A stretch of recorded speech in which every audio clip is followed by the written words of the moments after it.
Hi guys! This is Alea Jan and welcome back to my YouTube channel. So for today's video, may napanood akong isang vlogger. Taga-ano siya, doon siya nagtatrabaho sa Middle East. And sabi niya, yung mga taga Hong Kong dyan, ang yayabang nyo, sabi niya ganun. Pero ano naman, kung kayo dyan takot kayo ma-terminate, kami dito sa Middle East, hindi kami takot ma-terminate. Sabi niya, kayo dyan nagiging mabait daw yung mga taga Hong Kong, yung todo pakitang mabait, ganyan, kasi nga daw nakakatakot daw dito yung i-terminate kami. Yan. Sila daw doon kahit daw mag-anuhan pa sila ng amo niya, wala daw terminate na mangyayari. So yun yung sinasabi niya. So totoo naman dito sa Hong Kong, yun nga yung sabi niya, pinaka ano talaga dito, kinakatakutan ng mga domestic helper is yung termination. Kahit naman sila, yung mga nag-a-apply na galing Middle East, yun talaga yung takot sila na ma-terminate. Kaya minsan ayaw din nila na pumunta na ng Hong Kong kasi nga ayaw nila yung ma-terminate na word. Pero guys, may good and bad din naman yung terminate. Good para sa'yo kasi kung hindi mo kaya yung ugali ng amo mo, kung hindi mo kaya, pwede kang sumuko, pwede kang umuwi. Sa kanila doon, walang ganun. Tiyagaan talaga, tiisan talaga. Kaya nga, sabihin mo sa akin, yung ano dyan, yung vlogger na yan, nagmamalinis kayo dyan, yung mga amo nyo nga, minsan, yun pa nga yung nagre-rape sa inyo, hindi nyo lang sinusumbong umuwi kayo na wala na, nasira na yung ano nyo, buti na lang, thanks God, yung kapatid ko walang ganyang nangyari sa kanya, pero, yes, kaibigan niyang dalawa, ni-rape ng amo. So, yung isa is anak ng amo niya, yung ni-rape, pauwi na siya. Yung isa naman is yung anak din ng amo niya, bata pa yun ha, kaso adik, mga 22 years old, 21, yun paulit-ulit siyang hinalay hanggang sa nung huli, na abutan sila or na nakita sila ng kapatid nung nag-rape sa kanya. So, yun nga, dito guys, kung may mga ganyang mangyayari, pwede mong, ang laki ng mababayaran sa'yo, uuwi kang milyon yung pera mo sa Middle East, thank you yan. Uuwi silang tahimik, hindi sila pwedeng magreklamo, magingay, kasi may tendency na papatayin sila. So, wala, umuwi sila na wala.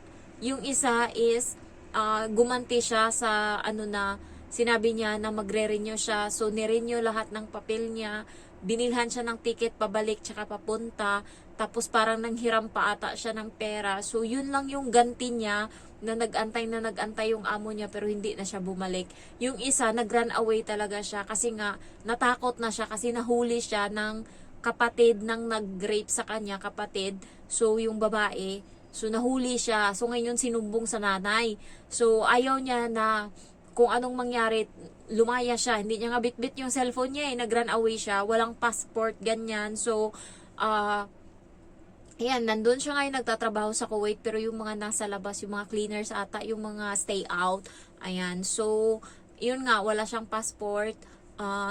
Dito sa Hong Kong, walang ganyan nangyayari. So, wag na nating i-compare yung Hong Kong tsaka Middle East no kasi iba-iba tayo ng dito. So, dito nga sa Hong Kong, takot kaming ma-terminate. Oo nga. Pero guys, pag nakuha mo naman yung loob nila, kapag sobrang sobrang kuha mo na yung loob nila, hindi ka na takot ma-terminate. Kahit ako nga, ang dami-dami ko ng mga kasalanan. Pinapalagpas siya ng amo ko. Kasi nga, wala siyang choice.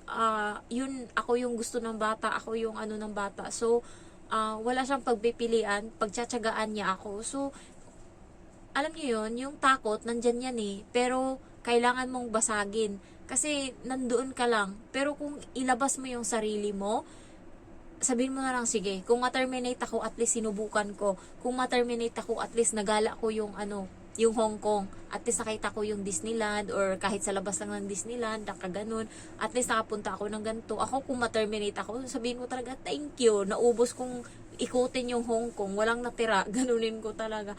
As in, naubos ko lahat. Yung hindi ko lang siguro naikot lahat-lahat yung bundok. Pero yung mga popular na mga pinupuntahan dito sa Hong Kong, naubos ko lahat yun guys. Napagod ako. So, ayun nga, wala kaming terminate kami dito pero depende may good and bad. Kung ayaw namin sa amo namin, pwede kaming mag-break ng contract, makakauwi kami. Libre yung pamasahe namin pa uwi.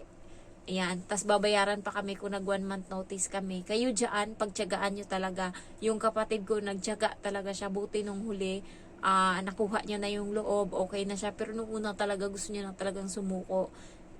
Yung, ang dami niyang pinagdaanan. Pero kahit papano, thanks God, yung pagkain niya, yung mga ano niya, is matino naman yung trato sa kanya. Nakakain siya sa mga sikat na mga restaurant, mga Starbucks, ganyan. So, ang ano lang talaga, yung ibang amo dyan. So, hindi kayo na-terminate, pinagtsatsagaan nyo. Yung iba paulit-ulit na hinahalay, wala kayong choice kasi hindi nga kayo makaalis, hindi kayo makabreak ng contract. Hindi katulad sa amin dito, pagka nakitaan ka sa medical na ginahasa ka ng amo mo, ang laking babayaran nila sa'yo. Lalo na pag may proof ka, ay nako, sila na mismo yung magmakaawa na tigil mo na, babayaran ka na nila. So guys, yung mga nasunog nga dito na mga OFW sa Hong Kong, siguro nabalitaan nyo yung mga nasunog nung nakaraan. So parang 10 ata yung nasunog na mga Pilipino. So patay sila. Ang bayad sa kanila is nasa almost 8 million pesos kada isa. So grabing laking pera. Yung parang kung ako siguro, kung ako mangyari yun, parang okay na din sa akin kasi kahit papano yung mama ko, hindi na siya maghihirap kasi may pera na. Kahit papano maranasan niya ba, yun nga lang, malungkot kasi buhay mo yung kapalit. So, sabi nga ng iba, hindi ko tatanggapin yung pera kung papipiliin ako kung 7 million o ano, o buhay ako. Pipiliin daw nila yung buhay sila. Kasi yun, makikita mo pa yung 7 million eh. Trabaho ka lang ng trabaho. Yung 7 million, dali lang yan. So, kaya namin yan siguro 1 million 1.2 million 2 years namin dito mahigit. So yung 7 million madali lang kunin. Kaya sabi ko sa inyo dito sa Hong Kong, pantay yung batas dito. Pag sa Middle East, pag pinatay ka dyan, wala kang makukuha. Dito, may makukuha yung pamilya mo. So, ganun kaganda dito. Kaya, huwag nyong kino-compare yung Middle East sa Hong Kong kasi iba-iba tayo, iba-iba.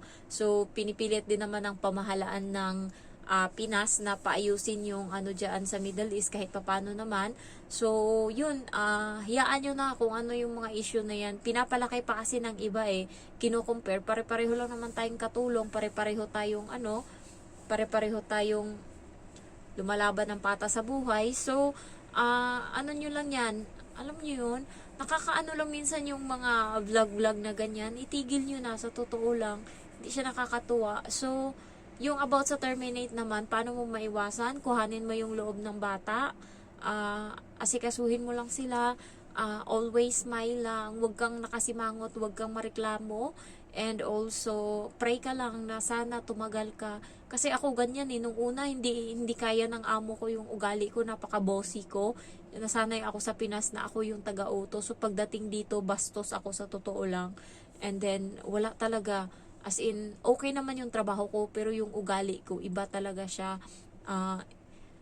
Kung sumagot ako, walang galang. Imbis na yes ma'am, yes, yeah, yan lang.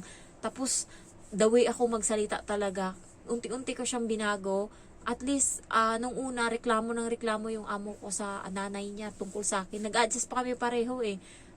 Kasi yung ugali ko, salbahe din, tas siya salbahe din. So, patigasan kaming dalawa. And long time na yun nga, nagsiselos pa siya sa akin. Kaya, big deal sa kanya lahat. Pero nung huli na, thanks God, okay naman na lahat. Kaya, ayun, hanggang sa parang kapatid na talaga yung turing niya sa akin ngayon. So, di ba nakwento ko sa inyo na yung amo ko, ako yung naglalabas ng damit niya nung nakaraan, tapos underwear niya, tas towel, tapos hindi niya kinuha yung underwear tsaka towel, pinalitan niya kasi ako yung nagkuha. Ngayon hindi ko kinuha. Tapos yung amo kong babae yung kumuha. Ginamit niya lahat ng kinuha ng amo. So, next time, hindi na talaga ako kukuha. At least alam ko na ngayon. So, ayun lang guys. Sobrang kati ng katawan ko kasi winter dito. Grabe, nagsabay-sabay. Masakit yung puson ko. May regla ako. Tapos yung ano ko pa ba, pigsa ko na sobrang, ganito siya kalaki oh. Yan. Tapos ngayon lumiit na siya. Lalo nung pumutok to, talagang hindi ako makalakad talaga. Pero alam mo yung maiiyak ka na lang na kahit hirap na hirap ka, yung ano, grabe, yung ang kapal ng bandage na nilalagay ko ha. Pero tumatagos yan. As in, minsan ilang beses ako maglaba ng pantalon sa isang araw kasi nga tagos ng tagos kahit ano, kahit ang dami ko nang nilalagay. So, magdadalawang linggo na pero hanggang ngayon nagre-release pa rin siya ng nana. So, kailangan ko pa din siyang lagyan ng bandage. Ayan, so nakakapagod na siya. Sobrang laki niya kasi. Ayan, first time sa akin to. Kaya, yan, ma-share ko lang sa inyo. Naantok na talaga ako. Thank you guys for watching and I love you all. Bye-bye.